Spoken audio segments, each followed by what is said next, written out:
Welcome back everyone. Hi, if you're new, I'm Tori, and today I'm going to take you through some of my recent reads. This is such a mixed bag. I feel like I have said that one too many times this year, but it is definitely the case with these books. I have two books in here that are now my two favorite reads of the year, but I also have the worst book that I read in 2023 in this pile as well. And everything else in between is just, it was just fine. Fine, good, no strong feelings about them. So again, very mixed bag, but I think the two standouts are definitely gonna make up for it. I hope you guys enjoy this video. Let's get into it.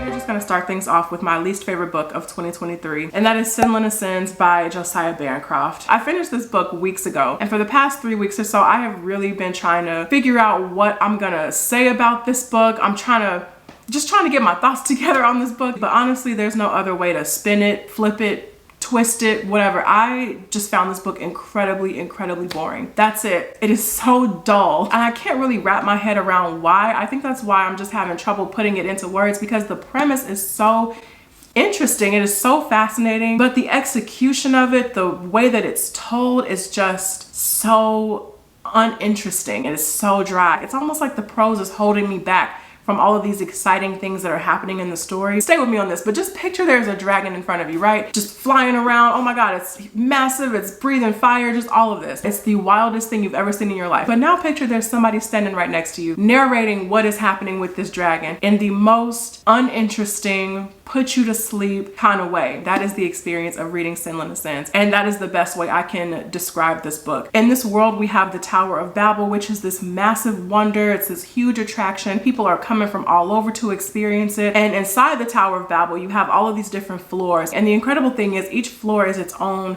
really unique world in a sense. And our main character is Thomas Senlin, and he's an academic, and he's incredibly knowledgeable about the Tower of Babel, or at least he thinks he is. And so he's newly married. Senlin and his wife, they go to the Tower of Babel, and immediately his wife disappears. And so Senlin, he enters the tower, and he basically has to experience these floors and keep climbing the tower in order to find out, or trying to find out, what happened to her. Along the way, his worldview is changing. Everything that he thought he knew about the tower is changing. It's very much that kind of story. It's almost very Alice in Wonderland in a sense, because he is just experiencing these just really out of pocket, almost inexplicable things as he's climbing this tower. And for me, I thought that was going to make for such an amazing reading experience, but I just really was not into it. I just really thought I was going to love this book so much, in fact, that I actually bought the second one. So who's the sucker now? For me, I just thought the prose was holding so much of this story back. The prose itself is good. There's nothing like wrong with the prose. Thomas as a character is so painfully uninteresting, and I could see people being like, well, that's the point of the story, like he is experiencing the tower and he's changing and he's growing over the course of the story as he ascends through the tower. But character growth in a story should not be that character gaining personality. I really don't like it. I wish I had another way to describe my reading experience for this, but I really don't. It's just boring. And you keep reading because you're like, okay, well, there's another floor. It's gonna get better. It's gonna be, you know, it's really gonna grab me. It's really gonna be engaging as he keeps going up. And no, I will say, if you don't like this book by the time he's done with the second floor, put it down. And then next I read Silver Nitrate by Silvia Moreno Garcia. I thought this was okay. I feel like at this point I'm very hit or miss with Silvia Moreno Garcia's work. My first work from her was Gods of Jade and Shadow, which I just did not care for at all. And then last year I read Certain Dark Things, which phenomenal. I thought it was one of the best books that I had read in 2022. I really love Certain Dark Things. And now here we are with Silver Nitrate. And I just thought this was okay. On paper, an easy comparison could be like, oh, if you like night film, you should read Silver Nitrate. And I disagree with that. This spends so much time on like film history and research and just all of that. This takes place in the 90s in Mexico City, and we have our main character Montserrat, and she's a sound editor for horror films. And just in general, Montserrat and her best friend, they are like major horror buffs. They love horror films. They have all this horror knowledge, and they know all the directors and actors and just everything to do with these horror films. And one day this iconic horror director moves into the apartment building where Montserrat's best friend lives, and we also get some POV from that character as well. He moves in, and you start learning that this director had a film that was never released because it was said to be cursed. From there, Montserrat and her friend, they get involved trying to really uncover what exactly happened behind this project and the players who were all involved in that. And it just kind of takes her down a rabbit hole of research and more research and uncovering this and finding out that. And unfortunately, it just wasn't as engaging as I thought it would be. It felt like a lot of times I was just in a film class that I really did not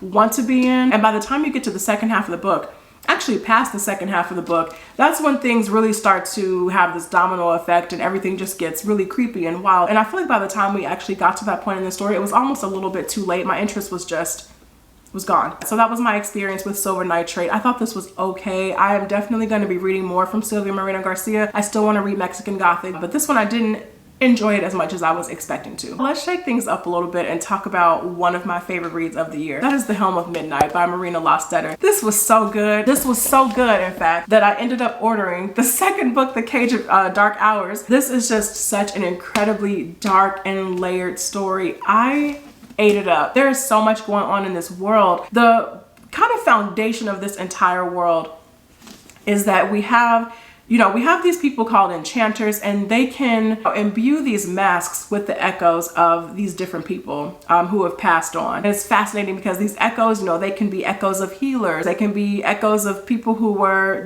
like lawmakers or whatever. But they can also be echoes of serial killers. And that is exactly what happens in this book. At the beginning of the story, there is a mask imbued with the echo of a serial killer that is stolen. And our main character in this is Krona, and she is a regulator. The regulators, they are like detectives in this world, but they also regulate the trade and the sale of these magical items. And once the mask is stolen, our main character, Krona, she is on it. She wants to get to the bottom of this case, or this concern as they call it, and figure out who took this mask. But the book also has two other timelines that take place in different parts of the past that begin unfolding, and they start informing the things that are happening in Krona's present day in some really, really interesting ways. I'm not going to get into the other characters or other timelines, but it's so good. But that's just one layer. There's so much to do with religion and divinity in this world, and just the setup of the law I really loved. This was great. This was such an incredible read. I cannot wait to read The Cage of Dark Hours. This is one of the best books that I read in 2023. This was awesome. Next, let's get into two books that I ended up reading for Space Opera September. The first was The Deep Sky by Yume Katase. And then I also read Starsight by Brandon Sanderson, which is book 2 in the Skyward series. The Deep Sky, this is a debut sci-fi novel. And I thought this was solid overall. I did enjoy this. I wasn't the biggest fan of some of the characters in this. Our main character, she's fine, but I didn't get that attached to the characters that are also on this ship. I do think the overall setup for this world was really intriguing. We have characters who were a part of this elite program who are now on this ship going to this new planet, but these characters have a huge responsibility and they have to give birth to the next generation. The setup for this comes from the fact that Earth has experienced all of this environmental damage and has basically collapsed at this point. And so if these characters are off to their new home, and while they're en route on the spaceship, an explosion happens and it ends up killing a couple of the crew members, and it also knocks this ship off course. And our main character in this is this young woman, Asuka, and she already feels like a bit of an outsider amongst this group. She was chosen last for the program, and Asuka, she gets wrapped up in trying to figure out what exactly happened, trying to get the ship back on course. But at the same time, and what I really loved about this story overall is the fact that these characters, they are still so young, and they're trying to really grapple with this massive task that's on their shoulders. And we do get some exploration of the tension that creates, the dynamic that's created on the ship, which I thought was a really strong aspect of the story. We also get flashbacks of when this character was on Earth and the relationship that she had with her mother in particular. And I thought those moments were great. I really did enjoy the Earth flashbacks in this, just as we started to paint a bigger picture of what exactly happened, and you get to see all of that chaos. So I thought this was solid overall. There are some thrilling aspects in this book as well, and there's a good mystery that's driving the story forward. So if this is on your TBR, or if you're just curious about it, I would recommend checking this one out. Next, let's get into Starsight by Brandon Sanderson, and this is again book 2 in the Skyward series. Book 4, Defiant, I believe it's coming out in November, so something to keep your eye out for. And I really enjoyed this second book. I actually liked it more than Skyward. I always say this, I don't dislike Skyward, but Spencer, she just was not my favorite character or anything like that. I thought she was just a little bit too much for me. And I wanted to see how her character would grow and evolve over the course of the series. And I will say, I actually liked her a lot more in this second book. She seemed to like kind of mellow out a little bit, which I really liked. And I did go back and forth between reading this physically and listening to the audiobook, which I really enjoyed that experience. There is a character in here, Mbot. The voice that the narrator does for Mbot, there was some really funny moments in there. But this second book, it really really blows open the entire world of Skyward. There is a little bit of a time skip between this first book and where we left off in Skyward, but the way that this opens up, the new characters that we're introduced to, I really loved all of that in this story. Skyward is definitely a series I'll be continuing on with, but just where I am right now in the series, I definitely don't foresee it being like a new favorite or anything. It's good. It's a lot of fun. It's very entertaining. It's a good series, but it's definitely not like amazing or anything. I thought going into Starsight, I would at least love the characters that we were introduced to in book 1 a little bit more in this one. But now there are so many other characters that got introduced in this book that the OG characters did not have a chance to grow on me the way that I thought they would. But the new characters we do get in this book, one in particular, I really loved. So this was a good read. I will be continuing on with book 3, Cytonic. Next, I read The Shades of Magic Trilogy by V.E. Schwab. And I actually buddy read this with some other booktubers, Elle, Jesse, Roger, Steph, and Kristen, and I absolutely loved buddy reading it with them. This was actually my very first time reading it, and rereads for all of them. And we also had a live show for it, so it was a lot of fun. Overall though, as an actual trilogy, I have some really mixed feelings. This is the kind of series where, you know, someone just will ask you, oh, how was that book? And you just kind of shoulder shrug and you say, it was fine, or it was good. That is exactly how I feel about almost every element of this trilogy. Like everything was just either fine or good. The world, it was good. The characters, they were fine. The magic, it was cool. I liked the trilogy, but I feel like I'm on like the very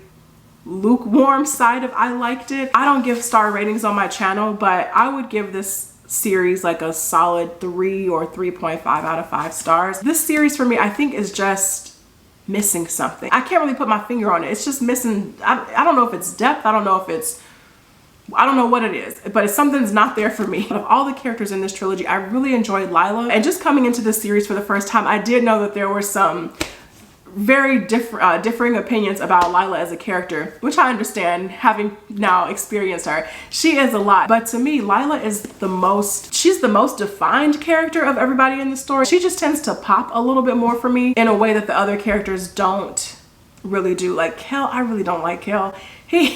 He just does not do anything for me in this entire trilogy. But Lila, when you see her personality, she's very like shoot first, ask questions later kind of person. She has had to fend for herself. She's very street smart. She has a lot of like quippy lines and things like that. But her personality in comparison to the other characters is just really big in like a very noticeable way. And I think it just draws too much attention to the fact that those other characters are just not. And obviously they don't have to be like a big personality like her, but I think just in terms of interestingness, they don't really match her. The story itself, I just think is good. I think this is a story I feel like I would have loved a lot more if I had started reading these books when they came out. And we did discuss this a little bit on the live show, is that the fact that V.E. Schwab is just a good storyteller. She's a good writer. You'd feel like you're in good hands when you're reading it, and you know you're gonna be told like at least a competent story with V.E. Schwab. So I really love that aspect of it, and just knowing that I'm in the hands of a good storyteller. But again, there's a je ne sais quoi that I'm not really getting from this series. If you're unfamiliar with the Shades of Magic trilogy, in the world we have these different Londons. There's Red London, White London, Gray London, Black London, and they all have different relationships to or with magic. Black London has been completely consumed and destroyed by magic. White London, they are a hot mess over in White London.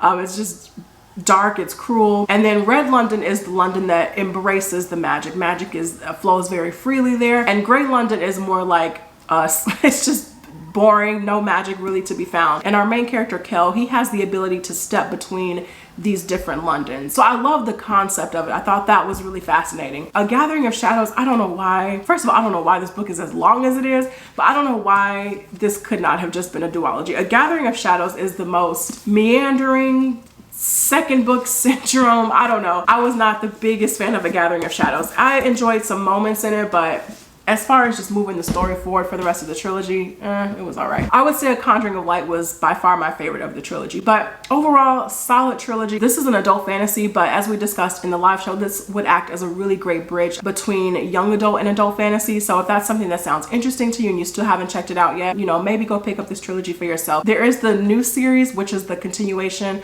of Fragile Threads of Power, which everybody else did the live show for, but I was just moving so slowly through it. I still have not finished that book. I got about 100 pages in, and I just remember thinking, I just don't care about these characters or this world in a way that I want to keep reading this. So I did like temporarily put it down for now, but maybe I'll go back to it eventually. But just on the whole, I think this is a very like, it's good. And last but certainly not least, let's talk about one of my other favorite reads of 2023. It's The Grace of Kings by Ken Liu. And of course, my battery on my camera is about to die as I'm starting to talk about this book. This was incredible, you guys. This is the first book in the Dandelion Dynasty series. This was phenomenal. I don't even know where to start with this. Ken Liu, I already knew Ken Liu was such a great writer before I went into this. I've read stories from Paper Menagerie and other stories. I've read some stories from Hidden Girl and other stories. I already knew Ken Liu had the pen game down, but this is on another level. This was incredible. I feel like this is not gonna work for everybody just because of the way that this story is told. I gotta put this down and take a drink of water. Reading this book, you can tell that Ken Liu is a short story writer. It's almost told like, it almost feels like a bunch of little stories connected through one novel. Oh my God, there are so many characters in this story, and sometimes you're not even with them that long, but by the time you leave them, you feel like you just got this whole picture of who they are. You just got their whole history, and that just continues from character to character to character throughout the entire course of this book. But despite all of these characters that we're introduced to, there are like two central figures that we're following throughout this story, Kuni and Mata. The whole premise of it is there's all these different states, and they all have their unique culture and laws and military. And before the reader even comes into the story, we have this emperor who wanted to unite all of these states into one, united empire, and did that through some incredibly horrific ways, displacing people, killing people. It just did it through sheer force. And by the time we get into the story, this has already happened. The states are already unified, but there's like seeds of rebellion that just have been building and building and building. And throughout the course of the story, we're introduced to all of these different characters who, are basically having a hand in this rebellion and trying to overthrow what has taken place. And it's incredible. And we also have gods throughout the story, and sometimes it'll just like cut to the gods, and the gods are like watching what's happening, and they're like, did you do that? Did you do that? And they just, I have no words. It is so good. But again, we have those two central characters, Kuni and Mata. And Mata, he comes from a line that, they had a proud general, and he just vows to rise up and take back what's rightfully his for his family. And then we also have Kuni on the other side of things, who just kind of had a rough start and